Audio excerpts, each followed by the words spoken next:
chapter 25 is an interesting chapter because we see some transitions of generations. We see Abraham being buried.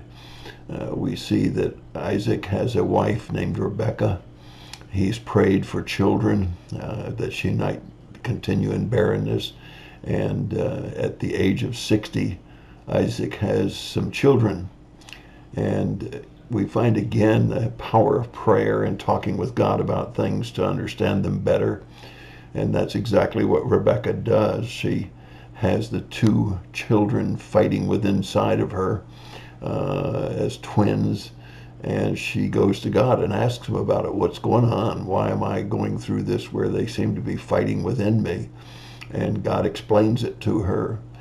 So many times I think we wind up leaving ourselves in the dark about situations because we don't talk to God about it and don't give him a chance to answer our questions and to relieve some of our stress. Nevertheless, we find that God says there are two nations fighting within you. When Rebekah gives birth, God tells her that the older is going to be a servant to the younger, which is obviously not the kind of traditional relationships that the firstborn has with the nextborn. And we find that the parents, Isaac, seems to love Esau better than Jacob, and that Rebekah seems to love Jacob better than Esau. What can we learn from that? Well, first of all, we should learn that all children are not alike. We find that Esau is a hunter, an outdoorsman, if you will, a he-man of he-men, while Jacob is a tent dweller. And yet we're going to find that Jacob accomplishes more for the Lord than Esau does. So we shouldn't put people into categories of thinking who's going to have the most influence for God based on their outward activities.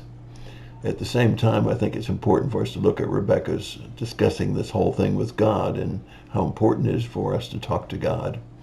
But the favoritism by parents is a dangerous thing.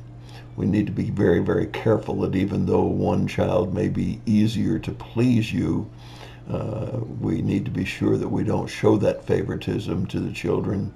And we need to be careful that we don't draw an opinion about what the outcome of those children is going to be and who's going to have the greatest impact for God. So we have a very interesting chapter here, and we're moving through to another generation, Esau and Jacob. We're going to follow them for a while, and we're going to see the impact that they have for God, or lack of impact that they have for God. We're going to also see this relationship between Isaac and Jacob and Rebekah and Esau, and we're going to see that humans are human, and we sometimes make some bad mistakes based on outside opinions of characteristics of people. And I think that that's a good lesson for us today, to be sure that we don't make misjudgments about who's important and who's not important based on what they do for a living or based on their particular interests or aptitudes. So I think that this is a good study, that if you want to think about parenting, I think it's a good study about talking to God when you're going through difficult times. I think it's a good study to think about the fact that generations will continue in some ways the footsteps of their parents. And so it's a good study for parenting, good study for talking to God about difficult situations.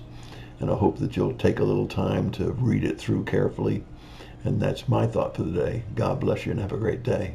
Hope you had a great Thanksgiving, by the way.